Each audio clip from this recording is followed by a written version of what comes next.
My dear friends, let me hit you with something real right here, right now. Have you ever lain awake at night staring at the ceiling, wrestling with the weight of bills piling up, dreams slipping away, or a heart heavy with regret? Maybe you're out there grinding, pouring your soul into a job, a relationship, or a vision, only to feel like life keeps yanking the ground from beneath your feet. You're not alone in this fight. God sees you. He knows your struggle, your pain, your questions. He's calling you today, whispering through the chaos, "My child, I've got a plan for you, a purpose bigger than your battles." As Jeremiah chapter 1 verse 5 proclaims, "Before I formed you in the womb, I knew you. Before you were born, I set you apart." That's not just a verse, that's your divine appointment. Life's not about dodging the hard stuff, it's about facing it with God's truth lighting your path. So what's your name, my friend? Where are you at right now? Are you ready to rise up and claim the freedom God has for you? Drop an amen in the comments if you're ready to let His truth set you free. Today, I'm not here to sugarcoat a thing. In the name of Jesus, I'm here to open your eyes, to walk you through the fire of life's toughest lessons with God's strength as your shield. The first step to true happiness isn't comfort, it's clarity. The kind that comes when you stop running from the hard truths and let God's light shine on your soul. Let's dive into the reality that not everyone will like you, and that's okay. Along with other truths that will set you free if you embrace them with God's courage. Not everyone will like you, and that's okay. Those words might sting at first, but they carry a truth that can set you free if you allow it. Because God created you uniquely, fearfully, and wonderfully for His purpose.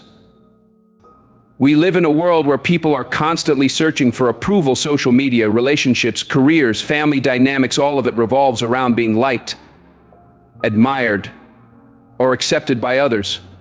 It's human nature to want to fit in, to belong, to feel valued in the eyes of others. Yet the reality is that no matter what you do, no matter how much effort you put into being kind, generous, or accommodating, there will always be people who don't see you for who you truly are. And you know what? That's not a reflection of your worth, it's a reflection of life's complexity. And God's plan doesn't hinge on their approval. People are different, shaped by their own experiences, biases, and perspectives. Sometimes someone won't like you simply because you remind them of someone else, or because they're dealing with insecurities that have nothing to do with you. They might judge you based on a single interaction, a story they've been told, or a preconceived notion they've carried for years. And here's the hard truth. Their opinion of you is not your business. It's not your job to bend over backward trying to change how someone feels about you when their perspective is often rooted in things you can't control. God says, "My child, I've called you by name, you are mine." Isaiah chapter 43 verse 1 confirms. Your worth is sealed in heaven, not in the fleeting judgments of this world. Trying to make everyone like you is an exhausting, impossible task. It's like chasing the wind. No matter how hard you run, you'll never catch it. And in that relentless pursuit, you lose yourself. You start watering down your personality, silencing your voice, compromising your values to fit into spaces where you don't even truly belong. But let me ask you this, is it worth it? Is it worth giving up your authenticity for the fleeting approval of people who may not even stay in your life? The truth is, it's not. The time and energy you spend trying to win over people who don't appreciate you are better spent on embracing who you are and connecting with those who do, those God has placed in your path to uplift you. Let's be real, rejection hurts. Whether it's a friend who drifts away, a colleague who undermines you, or a stranger who dismisses you without a second thought, it stings. It can make you question your worth, your choices, and even your identity, but rejection is not the enemy. It's a mirror reflecting back to you areas where you need to grow stronger and more self-assured in God's love. Every time someone doesn't like you, it's an opportunity to remind yourself that your value doesn't depend on external validation. Your worth is intrinsic. It's not up for negotiation based on someone else's opinion, because God has already declared you enough. Imagine if every great leader, artist, or innovator had given up because someone didn't like them. Think about the world-changing ideas that would never have seen the light of day if their creators had let criticism or indifference define them. The truth is, being disliked is often a sign that you're living authentically, walking the path God carved for you. When you stand for something, when you refuse to conform, and when you unapologetically express your truth, you're bound to rub some people the wrong way. That's not a failure, it's a testament to your courage, a courage rooted in God's strength.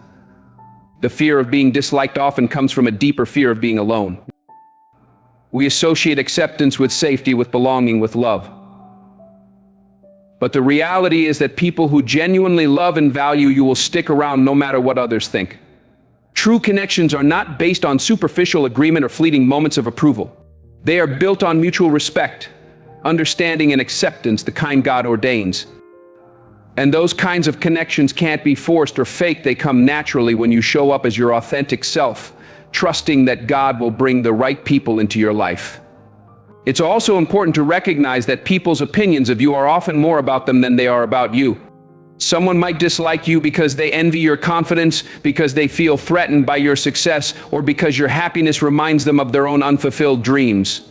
These feelings might manifest as criticism, indifference, or even hostility, but they're rooted in their own insecurities. When you realize this, you begin to understand the importance of self-belief anchored in God's truth. You stop taking things so personally.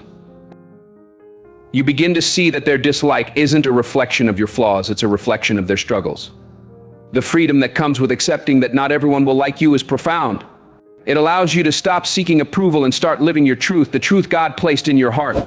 When you let go of the need to please everyone, you free yourself from the constant anxiety of wondering what others think.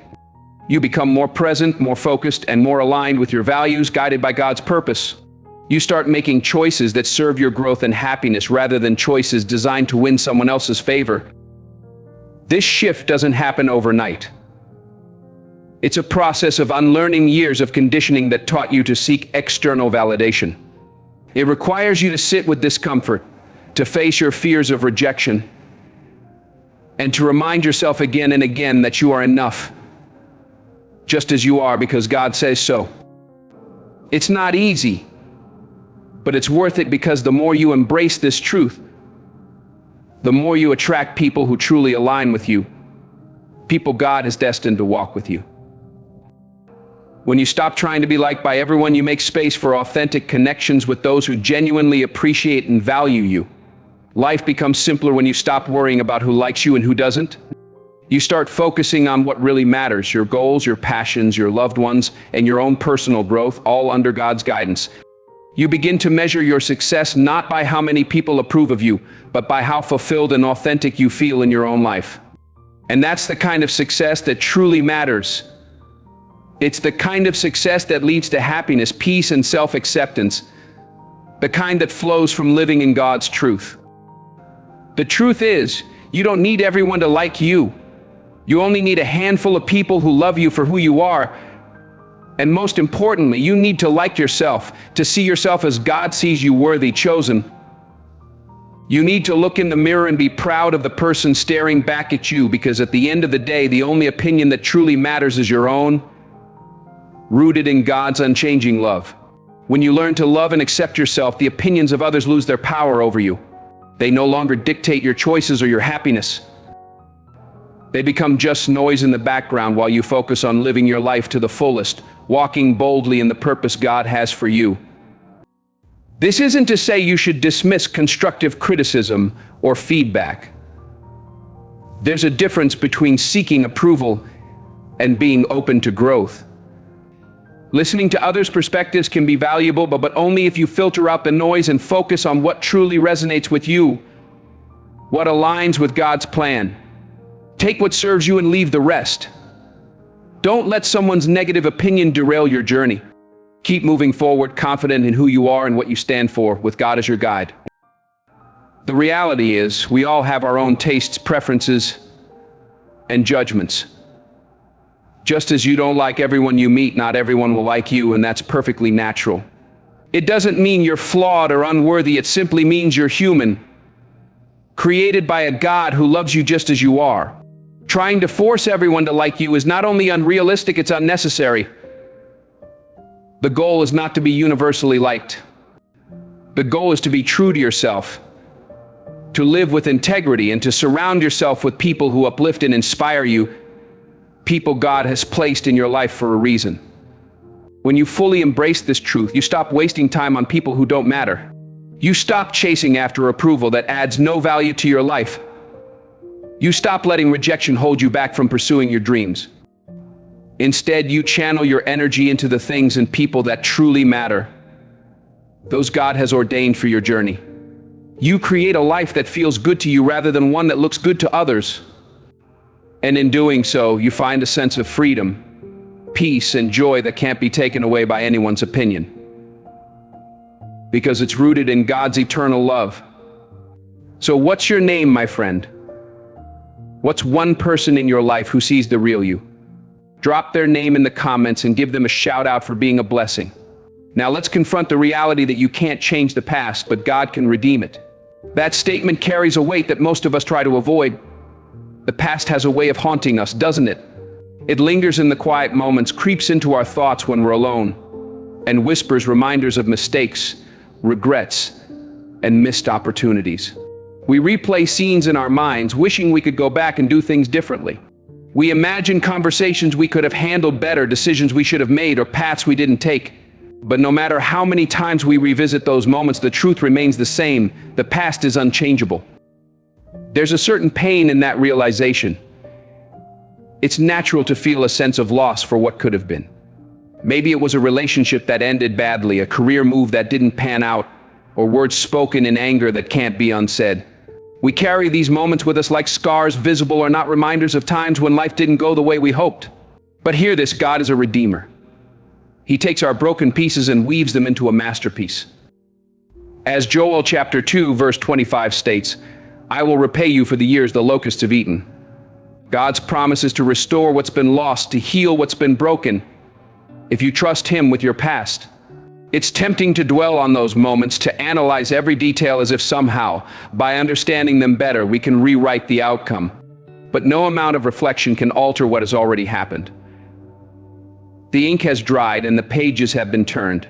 For many, the inability to change the past creates a cycle of self-blame and guilt. We beat ourselves up for decisions we made when we didn't know any better. We hold ourselves to impossible standards, forgetting that hindsight is always clearer than foresight. At the time, we did what we thought was right, or at least what we felt capable of doing. It's easy to look back and see where we went wrong, but it's much harder to extend grace to ourselves for being human. Mistakes are a part of life, and while they can be painful, they also hold valuable lessons God uses to shape us into who He's called us to be. The past can feel like a weight dragging us down, keeping us stuck in a place we no longer belong. But the truth is, it only has as much power as we give it. The more we focus on what we can't change, the more we rob ourselves of the present moment, the moment God has given us to live fully in His grace.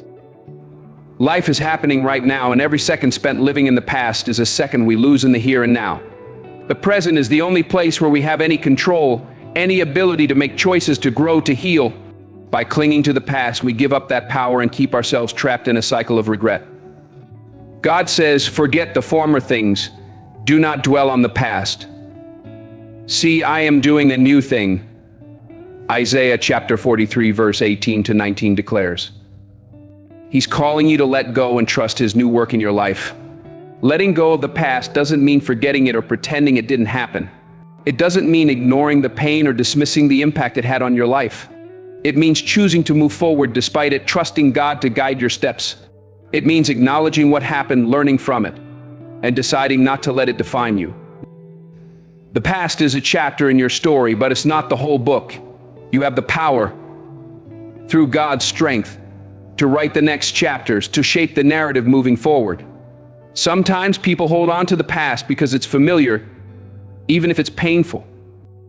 There's a strange comfort in revisiting old wounds, in replaying the same memories over and over. It feels safe because it's known. The future, on the other hand, is uncertain, and stepping into it requires courage. It requires faith that there's more to life than what's behind you, faith that God has a plan far greater than your past mistakes. But staying stuck in the past comes at a cost. It keeps you from fully experiencing the joys and opportunities of the present, the blessings God is pouring out today. It keeps you from healing, from growing, and from becoming the person you're meant to be, the person God created you to be. Regret is one of the most powerful emotions tied to the past. It can consume you if you let it. You might find yourself saying, if only I had done this, or if only I had known. But those if onlys are traps. They keep you looking backward instead of forward. The truth is, you can't know what might have happened if things had been different. Life is full of twists and turns, and every choice you make leads you down a unique path. A path God can use for good. Maybe the path you're on isn't what you expected, but that doesn't mean it doesn't hold beauty, growth, and potential, all woven together by God's hand. Forgiveness is another crucial part of releasing the past. For many, the hardest person to forgive is themselves. You might carry guilt for things you said or did, or for things you didn't do when you had the chance, but holding on to that guilt only prolongs your suffering. Forgiveness doesn't mean excusing mistakes or pretending they didn't happen. It means recognizing that you're human, that you're imperfect, and that you're deserving of compassion, just as God extends His mercy to you. It means allowing yourself to heal and move forward without the burden of shame, trusting that God's grace is sufficient. There's also the matter of forgiving others. Sometimes the pain of the past is tied to what someone else did to you. Maybe they hurt you, betrayed you, or let you down.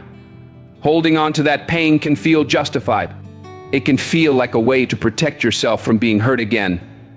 But the truth is, holding on to anger and resentment only hurts you. It keeps you tethered to the person or situation that caused you pain. Forgiving doesn't mean condoning their actions or forgetting what happened. It means releasing the hold they have on you so you can reclaim your peace and focus on your own healing, walking in the freedom God offers. God's voice echoes, "As I have forgiven you, forgive others." Colossians chapter 3, verse 13 reminds us, calling you to release the chains of resentment and step into His peace. The past can also be a source of nostalgia, longing for what once was. Maybe there were moments of happiness, love, or success that you wish you could relive. While it's natural to cherish those memories, it's important not to let them overshadow the present, the new blessings God is bringing your way. Life is constantly changing, and holding on to the past can prevent you from fully embracing what's ahead. The best way to honor those moments is to carry their lessons and joy with you while continuing to create new memories, trusting God to make all things new. It's important to remember that the past shaped you, but it doesn't define you. Every experience, every challenge, and every triumph has contributed to the person you are today. The pain you endured taught you resilience. The mistakes you made taught you wisdom. The love you gave and received taught you connection. You are a product of your experiences, but you are not confined by them. You have the power, through God's strength, to grow beyond them, to take what you've learned and use it to create a brighter future, one aligned with His purpose. The process of letting go of the past is not linear. There will be days when it feels easier and days when it feels impossible. There will be moments when memories resurface and the pain feels fresh again. That's okay. Healing is not about erasing the past, it's about learning to live with it in a way that doesn't hold you back, trusting God to carry you through. It's about finding peace in the knowledge that what's done is done, and that the future is full of possibility, because God is already there. Sometimes we hold on to the past because we feel it's all we have. Maybe it's tied to an identity, a relationship, or a dream that didn't come to fruition. But life is not static, it's constantly evolving, and so are you under God's guidance. Letting go doesn't mean losing a part of yourself. It means making room for new growth, new experiences, and new opportunities, all part of God's plan for you. It means trusting that what's ahead can be just as meaningful, if not more so, than what's behind you. Every day is a chance to start fresh, to make new choices, and to create a life that aligns with your values and goals, a life that honors God. The past doesn't have to dictate your future. You have the power, through God's grace, to decide how you respond to it, how you learn from it, and how you use it to propel yourself forward. You are not your mistakes. You are not your failures. You are not the sum of your regrets. You are a dynamic, ever-evolving being with the capacity to grow, to heal, and to thrive because God is with you. The past may have shaped you, but it doesn't have to define you. You have the power through faith to write a new story, to create a life that reflects who you are and what you want. A life that glorifies God. The past is a chapter that has already been written, but the rest of your story is yours to create with God as your author. Let's face the truth that you are responsible for your own happiness, and God has given you the power to choose it. Happiness is one of the most sought after yet misunderstood aspects of life. People spend their lives chasing it, hoping to find it in relationships, material possessions, or external circumstances. But the truth is, happiness is not something you can find outside yourself. It's not something someone else can give you or something you can purchase. Happiness is an inside job, a gift God has placed within you, Kinchu.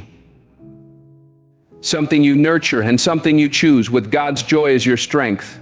The moment you realize that you are responsible for your own happiness is the moment your life changes, because you step into the power God has given you to shape your soul's joy. It's easy to fall into the trap of thinking that happiness depends on others. You might believe that if someone loves you enough, appreciates you enough, or treats you in a certain way, you'll finally feel fulfilled. Or you might think that if you reach a certain milestone, achieve a certain goal, or acquire a certain possession, happiness will follow. But relying on external factors for your happiness puts you in a vulnerable position. It gives away your power, making your emotional well-being contingent on things you can't always control. People can disappoint you, situations can change, and possessions can lose their shine. If your happiness depends on these things, it will always be fleeting. But God says the joy of the Lord is your strength. Nehemiah chapter 8 verse 10 confirms, reminding you that true happiness flows from Him, not the world. Being responsible for your own happiness doesn't mean you don't need other people in your life, or that you shouldn't enjoy the things you have. It means understanding that your happiness is not someone else's job.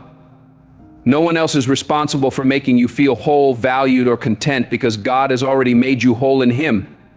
When you expect others to fill that role, you place an unfair burden on them and set yourself up for disappointment. Relationships, friendships, and connections are meant to enhance your life, not complete it. The same goes for achievements and material possessions. They can bring joy and satisfaction, but they're not the foundation of true happiness. Taking responsibility for your happiness means looking inward, seeking God's peace in your soul. It means understanding yourself, your needs, and your desires, all through the lens of God's purpose for you. It means identifying what truly brings you joy, independent of what society says you should want or what others expect of you. It's about creating a life that aligns with your values, passions, and purpose, a life that reflects God's design. It's about finding contentment in who you are rather than constantly striving to be someone else or meet external standards. This requires self-awareness, honesty, and a willingness to confront the parts of yourself that might be holding you back, trusting God to guide you through. One of the most important aspects of owning your happiness is realizing that it's a choice God empowers you to make every day. Happiness is not something that just happens to you, it's something you actively pursue and cultivate with God's grace as your guide. This doesn't mean you won't face challenges, setbacks, or difficult emotions. It means you have the power through faith to choose how you respond to those experiences. You can choose to dwell on the negative or to focus on the positive, to let God's light shine through the darkness. You can choose to let circumstances define you or to rise above them, trusting in God's plan. You can choose to be a victim of life or to take control of your narrative, walking in the victory God has already won for you. This choice is not always easy. Life can be messy, complicated, and painful. There will be times when happiness feels out of reach, when it feels like the weight of the world is pressing down on you. In those moments, it's easy to blame others, circumstances, or fate for your unhappiness. But the truth is, blaming external factors only keeps you stuck. It gives your power away and prevents you from taking the steps needed to improve your life, steps God is calling you to take. Taking responsibility for your happiness means acknowledging that while you can't control everything that happens to you, you can control how you react to it, with God's strength sustaining you.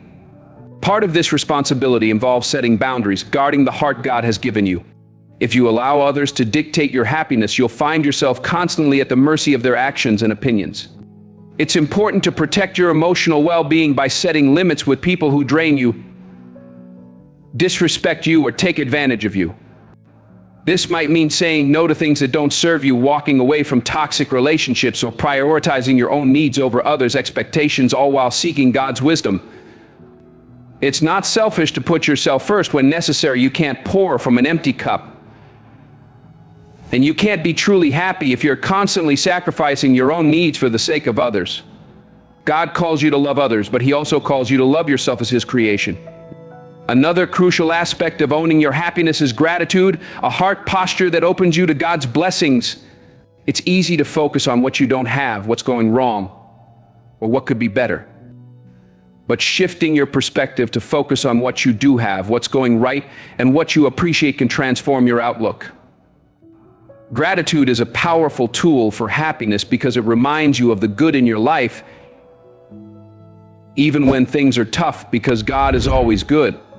It shifts your focus from lack to abundance, from negativity to positivity, from despair to hope in God's promises. By practicing gratitude daily, you train your mind to look for the silver linings, the blessings, and the moments of joy that might otherwise go unnoticed, moments God has placed in your path.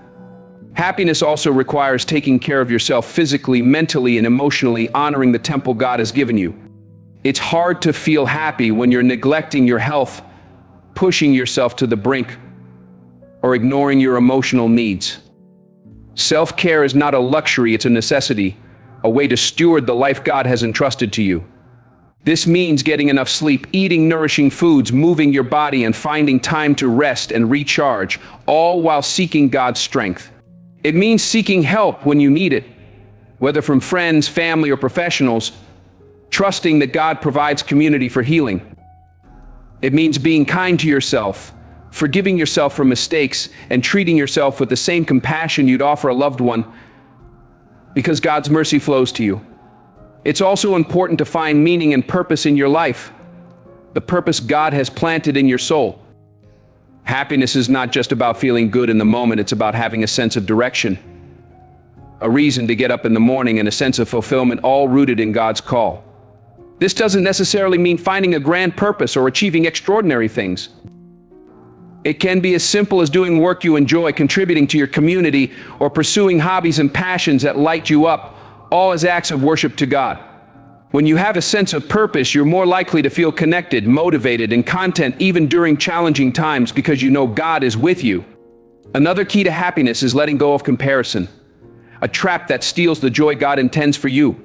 In today's world, it's easy to get caught up in comparing yourself to others, whether it's through social media, your career, or your personal life. But comparison is a thief of joy. It shifts your focus away from your own life and onto what others are doing, achieving, or experiencing. It creates a false narrative that you're not enough or that your life isn't as good as someone else's. The truth is, everyone's journey is different, and what makes someone else happy might not make you happy, because God has a unique plan for you. By focusing on your own path and celebrating your own progress, you can find contentment in your unique journey, the journey God has designed. It's also important to embrace the fact that happiness is not a constant state. It's not about being joyful all the time or avoiding negative emotions. Life is a mix of highs and lows, and happiness comes from learning to navigate both with grace, trusting God through it all. It's about finding moments of joy even in the midst of challenges, and about accepting that sadness, frustration, and disappointment are part of the human experience, moments God uses to draw you closer to Him. These emotions don't detract from your happiness, they make it more meaningful. When you embrace the full spectrum of emotions, you develop a deeper appreciation for the moments of happiness that come your way, moments God gifts you. Lastly, happiness requires patience, a patience rooted in faith. It's not something you achieve overnight or something that happens all at once. It's a journey, a process, and a practice guided by God's timing. There will be days when it feels easy and natural, and days when it feels like an uphill battle. The key is to keep going, to keep choosing happiness even when it's hard, and to keep investing in yourself and your well-being, trusting that God is working in you. Happiness is not a destination, it's a way of living, a way of being, and a way of seeing the world through God's eyes. It's about finding beauty in the everyday, joy in the little things, and peace in the knowledge that you are in control of your own happiness with God as your source. So, my friend, what's one thing you do to cultivate joy in your life? Drop it in the comments and let's inspire each other to live in God's happiness. Let's talk about why failure is a prerequisite for success, because God uses every stumble to build your strength. Failure is a concept that many people fear. We've been conditioned to view failure as something to avoid, something to be ashamed of. We're taught that success is the ultimate goal and that failure is a sign of weakness or incompetence. From a young age, we're told to strive for perfection, to never give up, and to always aim for the highest possible achievement. But the reality is that failure is not the opposite of success, it is a prerequisite for it. A tool God uses to refine you. In fact, failure is one of the most powerful tools you have on your journey to success, because it's through falling that God teaches you to rise. When you think of successful people, what do you imagine? Do you see someone who has it all together, who has never stumbled, and who has always made the right decisions? If that's your idea of success, then you're missing the truth God wants you to see. Behind every successful person is a trail of failures, setbacks, and mistakes, each one a lesson from God's hand. Success is not a straight line, it's a winding path filled with obstacles, challenges, and yes, failures. But each of those failures is a stepping stone, a lesson, and a building block toward the ultimate goal, the purpose God has for you. And think about any great inventor, an entrepreneur, athlete, or artist. They didn't just wake up one day and become successful. They failed, they fell, they stumbled, and then they got back up with God's strength lifting them. Thomas Edison, for example, faced thousands of attempts to create the light bulb. He failed thousands of times before he finally succeeded. When asked about his failures, he didn't see them as setbacks but as learning experiences. He famously said, "I have not failed. I've just found 10,000 ways that won't work." This mindset, seeing failure as a lesson rather than a defeat, was crucial to his eventual success, a mindset God calls us to adopt. Every time he failed, he learned something new, something that brought him closer to his goal, just as God uses our failures to bring us closer to his plan. It's the same with athletes. Think about Michael Jordan, widely considered the greatest basketball player of all time. He was cut from his high school basketball team. He missed game-winning shots. He experienced failure over and over again. Yet, instead of allowing those failures to define him, he used them as fuel to improve, trusting that God was working through his setbacks. Jordan once said, "I've missed more than 9,000 shots in my career. I've lost almost 300 games. 26 times I've been trusted to take the game-winning shot and missed. I've failed over and over and over again in my life. And that is why I succeed." His failures didn't make him weaker, they made him stronger, because God used them to build his character. They gave him the resilience and determination he needed to reach the heights of success. Failure is not something to be ashamed of. It is an inevitable part of the process, a part of God's refining fire. It's part of what makes success so sweet. If you've never failed, you've never truly pushed yourself. If you've never failed, it means you've been playing it safe, staying in your comfort zone and avoiding risks. But success doesn't come from staying comfortable. It comes from pushing the limits, trying new things, and stepping into the unknown with God as your guide. And with that comes the possibility of failure. Failure teaches us more than success ever can, because God speaks through our struggles. When we succeed, we often don't learn as much. We celebrate, move on, and don't always take the time to reflect. But when we fail, we're forced to confront our weaknesses, our mistakes, and our flaws, to seek God's wisdom in our brokenness. Failure forces us to look at ourselves honestly and to make adjustments, trusting God to lead us. It teaches us patience, perseverance, and humility, qualities God values. It teaches us that success isn't just about talent or luck, it's about the willingness to keep going, even when things get tough, because God is with us. One of the biggest misconceptions about failure is that it's a permanent state. We often think that when we fail, it's over, that we're finished, that we'll never succeed, and that we're not good enough. But failure is not a destination, it's a detour. A detour God uses to redirect you. It's a temporary setback, not the end of the road. It's an opportunity to learn, grow, and come back stronger, with God's strength sustaining you. The most successful people are not those who never failed, they're the ones who failed the most but kept getting back up, trusting God's plan. They embrace failure as part of the process and understand that each failure brings them one step closer to their goal, to the purpose God has set before them. Failure is also a reminder that success is not about perfection, it's about progress guided by God's hand. We often get caught up in the idea that success means being perfect, doing everything right, and never making mistakes. But that's not realistic and it's not healthy. Perfection is a myth. No one is perfect.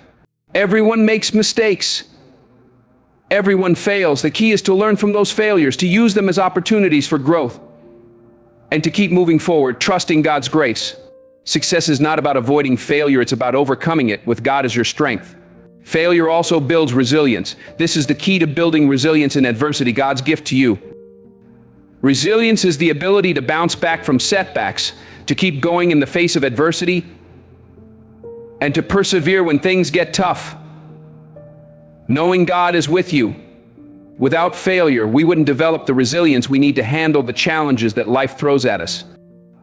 Every failure teaches us how to be more resilient, how to handle rejection, criticism, and disappointment, and how to keep moving forward with determination with God's power in us. Without failure, we would never develop the mental toughness and grit required to succeed in the long run, the grit God instills in us. It's important to remember that failure is not a reflection of your worth. Just because you fail doesn't mean you are a failure. Failure does not define you, it's simply a part of the process, a part of God's refining fire. It's a temporary setback, not an identity.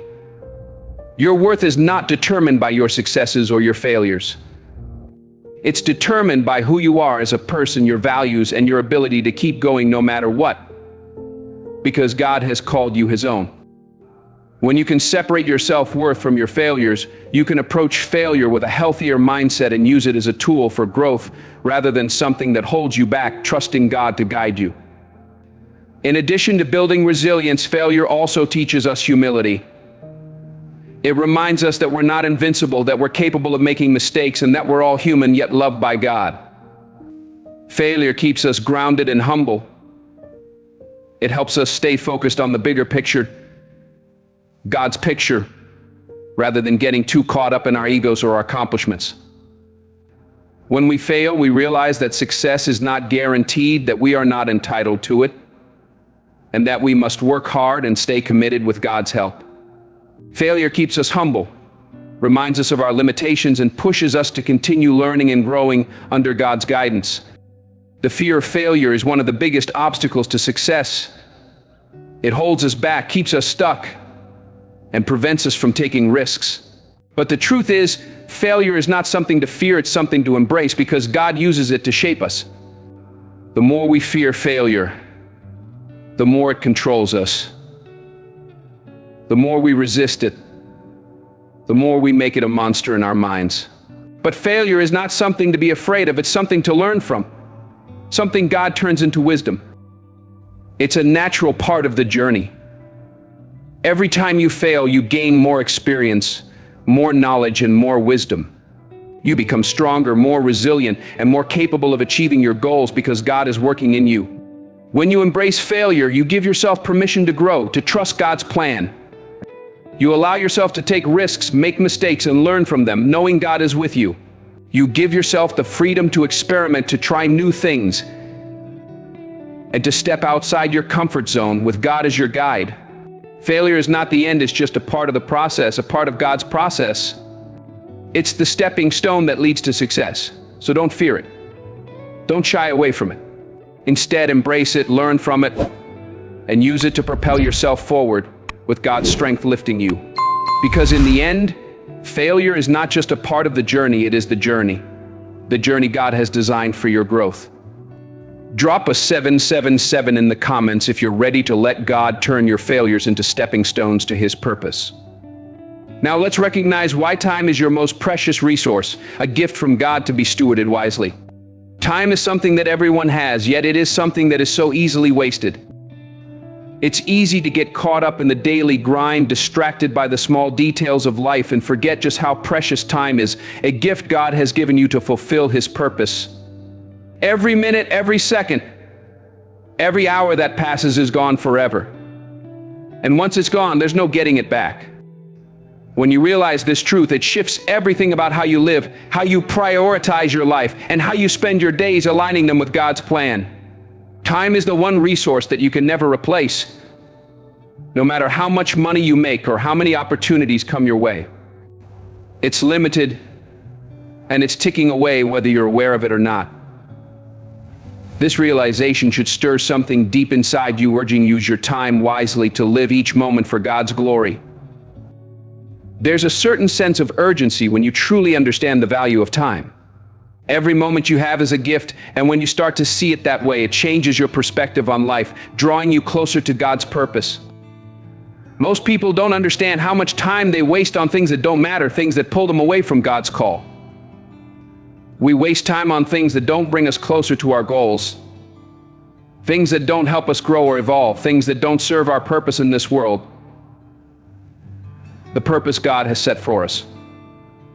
Whether it's scrolling endlessly on social media, binge watching shows on TV, or engaging in petty arguments, all of these activities chip away at the time we could be spending doing something meaningful, something that honors God.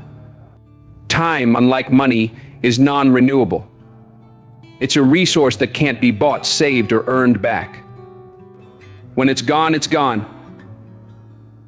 The clock doesn't stop ticking for anyone, whether you're rich, poor, young, or old. Time doesn't discriminate. Everyone has the same 24 hours in a day, yet what we do with that time determines our lives, determines how we fulfill God's plan. Think about it for a moment. How much time are you spending each day on things that don't contribute to your future, to the purpose God has for you? How much time are you wasting on people or activities that drain your energy instead of fueling your growth, your walk with God? When you wake up in the morning, you have a choice.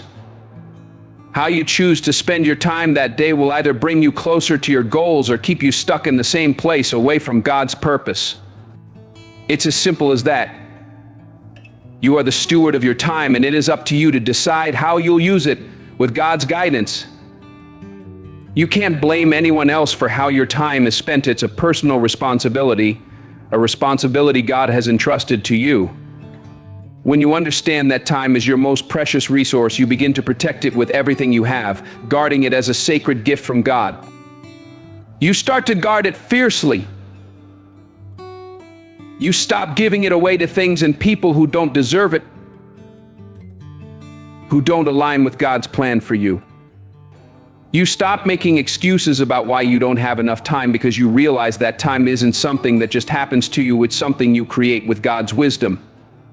You create time by making intentional choices, by prioritizing what matters most to you, and by letting go of things that no longer serve you, things that don't honor God. One of the biggest lies we tell ourselves is that we'll have more time later. I'll start tomorrow, we say.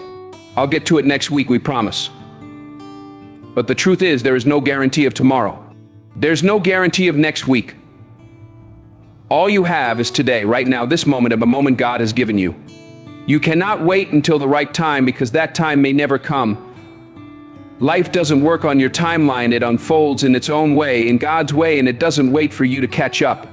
If you keep putting off what matters most to you, you will find yourself living a life full of regrets, a life that misses God's best for you. You will look back and realize that you spent years waiting for the right time that never came. And in the process, you lost the most valuable resource you had, time, the time God gave you to live fully for Him. As Ecclesiastes chapter 3, verse 1 declares, there is a time for everything, and a season for every activity under the heavens. Don't miss your season, my friend. What's your name? What's one dream God has placed on your heart that you're putting off? Drop it in the comments and let's pray for courage to seize it today. We often get caught up in the idea of time scarcity. But in reality, it's not that we don't have enough time, it's that we don't make enough time for what truly matters, for what God calls us to. We're too busy with the trivialities of life, too distracted by things that don't move the needle in our personal growth, too focused on things that don't align with our deepest desires God has planted in us. If you want to live a life that's truly meaningful, you have to make the decision to spend your time on things that matter, things that honor God. You have to be intentional with every hour, every minute, and every second, because you won't get them back. How you choose to spend your time reflects your values, reflects your commitment to God's purpose. Your time reveals what you prioritize. If you spend hours on social media every day but can't find time to work on your dreams or invest in your personal growth, you're telling yourself that social media is more important than your goals, than God's call. If you spend more time watching Netflix than you do working on your passion, you're telling yourself that entertainment is more important than pursuing your purpose, the purpose God has given you. When you understand that time is your most precious resource, you start to question how you spend it. You begin to assess whether the way you're spending your time aligns with the person you want to become, the person God created you to be. And if it doesn't, you make changes guided by God's wisdom. You create space for the things that truly matter, the things God has called you to. Time is also a great equalizer. No matter how much money you have or how successful you become, you cannot buy more time. Time is the one thing that doesn't care about your status, your wealth, or your accomplishments.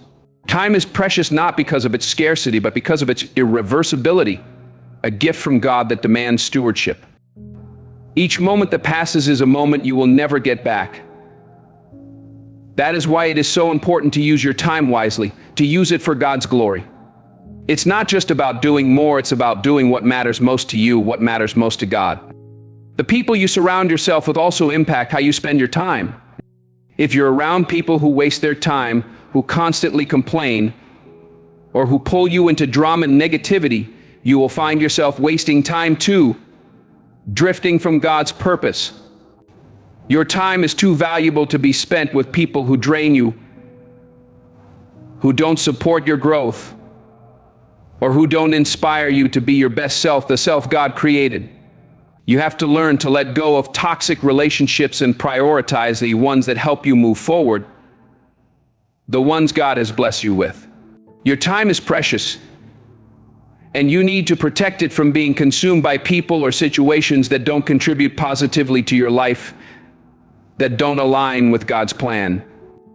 Time management is not just about scheduling tasks or planning your day, it's about being deliberate with how you allocate your energy God has given you. You can't just fill your day with activity and expect to feel fulfilled. You have to be strategic about where you spend your energy, seeking God's guidance. Are you investing your time in your career and relationships, in personal development, in serving God? Or are you just going through the motions, allowing distractions to take over? When you learn to manage your time effectively, you begin to live with purpose, God's purpose. Every moment becomes intentional, every decision becomes deliberate, and every day is an opportunity to move closer to the life you want to create, the life God has called you to. But here's the thing, time isn't just about what you do, it's also about how you feel about what you're doing, how it aligns with God's joy in you. If you're spending time doing something that doesn't bring you joy or fulfillment, no matter how productive you are, it's still a waste of time, a misuse of God's gift. Time isn't just a measure of how many tasks you complete or how many things you check off your list. It's also about the quality of the experience, the way it draws you closer to God. Are you truly present in the moment? Are you enjoying the process, or are you just trying to get through it? Time is precious not just because it's limited, but because it's an opportunity to create a life that feels meaningful to you, a life that glorifies God. If you're not using your time to create a life that feels rich with purpose, joy, and fulfillment, then you're missing the point, missing God's call. When you begin to see time as your most precious resource, you start to live with more awareness, more gratitude for God's gift. You begin to appreciate the small moments, the everyday experiences, the people who truly matter, the ones God has placed in your life. You stop wasting time on things that don't serve you, and you start focusing on what really brings you happiness, what brings you closer to God. Time is not just something to be spent, it's something to be invested in God's kingdom. And when you invest your time wisely, you create a life that's full of meaning, growth, and purpose, a life that honors God. So, my friend, what's one way you're going to steward God's gift of time today? Drop it in the comments, and let's hold each other accountable. Let's embrace the truth that you can't control everything, but God is in control. Life is full of uncertainties. We like to think that we can control everything around us, our jobs, our relationships, our health, and even the world at large. We plan, we work, and we set expectations. But there's one harsh truth that we all have to accept. If we want to live with peace, we can't control everything. No matter how much we try, no matter how meticulously we plan, there are things in life that are simply out of our hands. And that's okay, because God holds it all. It's a truth that we must all learn to embrace if we want to stop fighting against the natural flow of life and start living with more ease and freedom, trusting in God's sovereignty. As Proverbs chapter 19, verse 21 reminds us, many are the plans in a person's heart, but it is the Lord's purpose that prevails. Trust His purpose, my friend. We spend so much of our time trying to control the uncontrollable. We try to dictate how other people behave, how situations unfold, how the world operates. But no matter how hard we try, we can't control what other people do. We can't control how they think, how they choose, or how they choose to treat us. We can't force people to change, and we can't control the way they respond to our actions. If we're constantly trying to control how others behave or react, we're only setting ourselves up for frustration and disappointment, pulling us away from God's peace. People will do what they do, whether we like it or not. The sooner we accept this truth, the sooner we can stop trying to mold the world and its people to fit our preferences and start trusting God to work in their hearts. The same goes for circumstances. Life is unpredictable. No matter how much we plan, no matter how hard we try to create the perfect situation, life has a way of throwing us curveballs God allows to shape us. We can't control the economy, the weather, or global events. We can't control the twists and turns that life throws at us. And yet, we spend so much of our time trying to make everything go according to plan. When things don't go our way, we feel frustrated, defeated, and lost. But the reality is that life is rarely predictable, and the more we try to control every aspect of it, the more we set ourselves up for disappointment, the more we resist God's plan. One of the biggest areas where we try to exert control is in our relationships. We want people to like us, to appreciate us, to agree with us. We want people to treat us in a certain way, to fulfill our needs and expectations. We often believe that if we do everything right, if we behave in a certain way, if we follow the right steps, then the people we care about will act the way we want them to. But the truth is that we can't control how other people treat us. We can't control their feelings, their reactions, or their actions. People are complex, and their behavior is influenced by countless factors that we can't even begin to understand. Trying to manipulate or control someone else's feelings or actions is not only unfair to them, but also sets us up for disappointment, pulling us away from God's peace.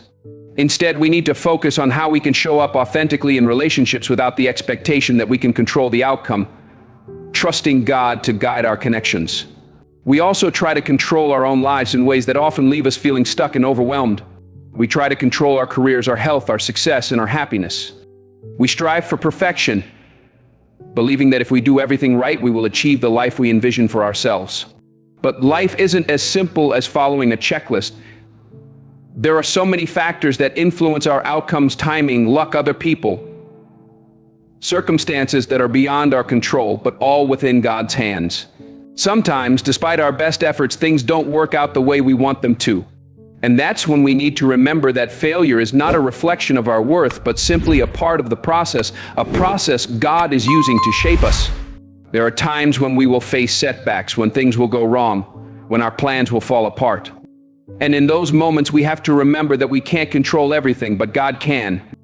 We also have to recognize that we can't control how others perceive us. We spend so much time and energy worrying about what people think, trying to mold ourselves into what we think others will approve of. We modify our behavior, adjust our opinions, and wear masks to fit into social circles or share. But in doing so, we give up our authenticity, the authenticity God created in us. We compromise who we are to gain approval or avoid criticism. The truth is that we cannot control how others see us. People will judge us based on their own experiences, beliefs, and perceptions. Some will like us, some won't. Some will understand us, some won't. And that's okay, because God's approval is all you need. The more we try to control how others perceive us, the more we lose ourselves in the process. We need to let go of the need for external validation and start living for ourselves, for God, not for the approval of others. One of the most important lessons we can learn in life is the art of surrender. Surrender to God's will. Surrender does not mean giving up or being passive. It means releasing the need to control everything and trusting that life will unfold as it's meant to, as God has planned. When we surrender, we stop fighting against the flow of life. We stop resisting the things we can't change. Instead, we embrace the unknown, the uncertainty, and the imperfections of life, trusting God's perfect plan. We allow ourselves to trust that things will work out, even if they don't go the way we expect them to. Surrender is about letting go of the illusion that we have control and accepting that sometimes the best thing we can do is to let life unfold in its own time, in God's time. Control is an illusion, and the sooner we realize this, the sooner we can live more freely in God's peace. Life becomes so much lighter when we stop trying to control every outcome, every person, every circumstance. We begin to trust in the process, to trust in ourselves, and to trust that we are exactly where we need to be, even when things don't look the way we thought they would, because God is in control. We can't control everything, but we can control how we respond to what life throws our way with God's guidance. We can control how we show up in the world, how we treat ourselves, and how we treat others. We can control our attitude, our mindset, and our actions, aligning them with God's will. That's where our power lies. Power given by God. When we let go of the need to control, we open ourselves up to greater possibilities God has prepared. We stop limiting ourselves by trying to make everything fit into our narrow vision of how life should be. We start to see the beauty in the unexpected, the lessons in the challenges, and the opportunities in the things we once saw as setbacks, all as part of God's plan. Life is not meant to be controlled, it's meant to be experienced, lived fully in God's presence. It's meant to be lived fully, with all its ups and downs, twists and turns. We can't control everything, but we can learn to navigate life with grace, knowing that every experience, every challenge, and every person we encounter is a part of our journey, a journey God is guiding. So, my friend, what's one thing you need to surrender to God today? Drop it in the comments and let's pray for His peace to cover you. Let's come to terms with the truth that life is short and tomorrow isn't promised, so live for God today. Life is fleeting. And one of the harshest truths we must accept is that tomorrow is never guaranteed. We often live as though we have all the time in the world. We procrastinate, we delay, and we put off our dreams thinking that we can always do it tomorrow. But the truth is that tomorrow isn't promised to any of us, because God holds our days. The future is uncertain, and life has a way of reminding us just how fragile it really is. The people we love, the opportunities we cherish, and the moments we take for granted can all disappear in an instant. When we come to terms with this, we start to live with urgency to live for God's glory. We start to appreciate the time we have and realize that we must make the most of every single moment, every moment God gives us. How many times have we said, "I'll do it tomorrow"?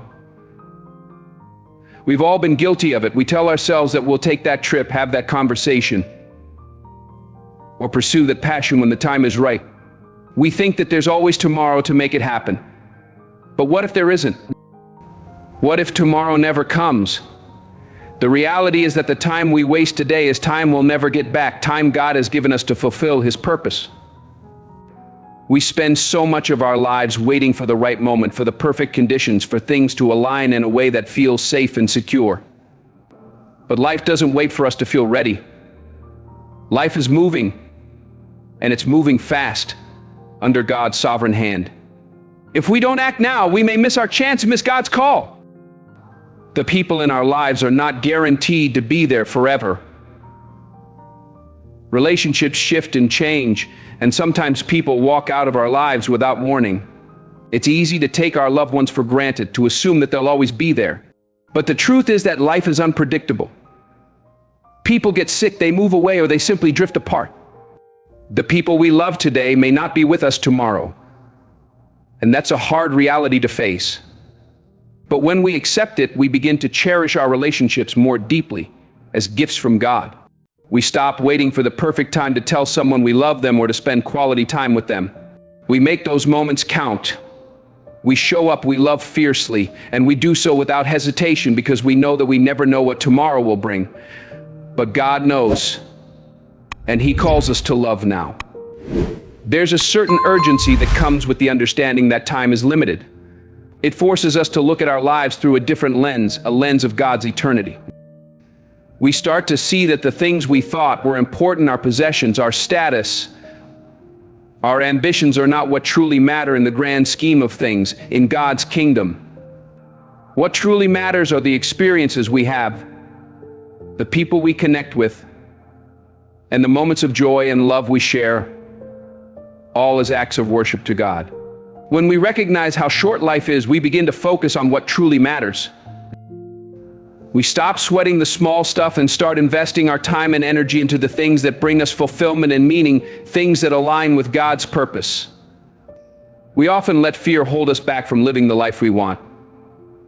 We worry about what other people will think, about failing, about making mistakes. But when we realize that time is limited, those fears seem less important because God's call is greater.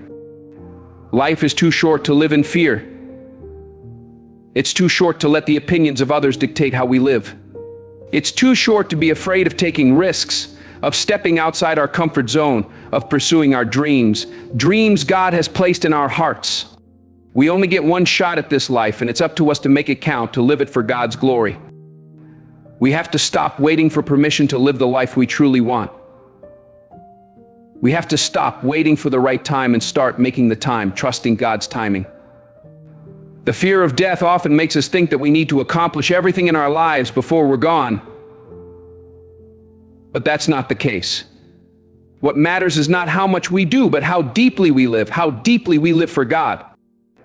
We can achieve all the external markers of success, money, power, recognition, but if we haven't truly lived, if we haven't found joy in the journey, if we haven't loved fully and deeply, then all that success means nothing, because it's not what God values. Time doesn't wait for anyone, and it doesn't care how much we've accomplished. What it cares about is how we've lived, how we've spent our time, how we've treated others, and how we've shown up for the moments that truly matter, moments God has given us. It's easy to get caught up in the hustle and the need to be constantly productive, to constantly be moving toward the next goal. But life is not a race, it's a series of moments, a collection of experiences, all woven together by God's hand. We can't get so caught up in the destination that we forget to live along the way. This is the secret to finding happiness in the journey, God's journey for you. Life lies in the present moment. It lies in the people we meet, the lessons we learn, the laughter we share, and the small moments of peace and contentment we experience. All gifts from God. It's easy to overlook these moments when we're always looking ahead, always focused on the future. But when we realize how precious our time is, we begin to slow down. We start to savor the present, to live fully in God's presence. We learn to appreciate the small things, the little moments, the quiet moments that make life truly beautiful, moments God has crafted for us. The truth is that we often take our time for granted. We assume that we have all the time in the world to do the things we want to do. to say the things we want to say, to be the person we want to be, the person God created us to be. But we don't. Time is not promised. We don't know how many days we have left, how many tomorrows will come, how many chances we'll get to make things right or to pursue our dreams. Every day is a gift, and we need to treat it as such. A gift from God to be used for His glory. Every moment we waste is a moment we'll never get back. So we have to make the most of it. We have to use our time wisely to honor God. We have to stop putting off our dreams and start living them now, trusting God's plan. We also have to stop waiting for other people to change our lives. We often think that someone else will come along and fix things for us. We wait for the right partner, the right job, the right circumstances to make us happy. But the truth is that we are the only ones who can change our own lives with God's power in us. We are the only ones who can make the decisions, take the actions, and create the life we want to live. A life that glorifies God. Time waits for no one. If we want something to change, we have to take action now with God's strength. We can't keep waiting for the perfect moment because it may never come. The time to act is now in God's timing. We also have to stop postponing our happiness. We think that happiness will come when we get the promotion, when we find the perfect partner, when we achieve our goals. But happiness doesn't live in the future, it lives in the present, in God's presence. It is found in the choices we make every day and the way we show up for ourselves and for others as God's children. Life is short, and waiting for happiness to come to us is a waste of time, a waste of God's gift. We have to choose happiness now, choose God's joy now. We have to decide that we will make the most of every moment, that we will embrace the beauty of today, even if tomorrow is uncertain, because God is certain. There are no guarantees in life. We don't know what tomorrow will bring, and that's what makes today so precious, so sacred in God's eyes. Every moment we have is a gift. Every opportunity we get is a chance to make a difference, to love, to grow, to experience life fully, to live for God. Time is our most precious resource, and it's up to us to use it wisely. Do we use it for His glory? We can't wait for the future to be happy. We can't wait for someone else to make our lives meaningful. The time to live fully is now in God's presence. Time doesn't wait for us, and neither should we, because God is calling us now. The truth is that life is short and tomorrow isn't promised, so we must live today as if it's our last. Live it for God. We must make every moment count, love deeply, chase our dreams, and never take anything for granted, because every moment is a gift from God. Life is short. And while we often hear those words, how often do we truly let them sink in? We live in a world where we're constantly planning for the future, always looking ahead, thinking about what's next. But how much time do we waste waiting for the future to arrive, thinking that we'll be happy or fulfilled when we finally reach that milestone? The harsh reality is that the future may never come in the way we expect. And we may miss the precious moments we could have cherished right now, moments God has given us.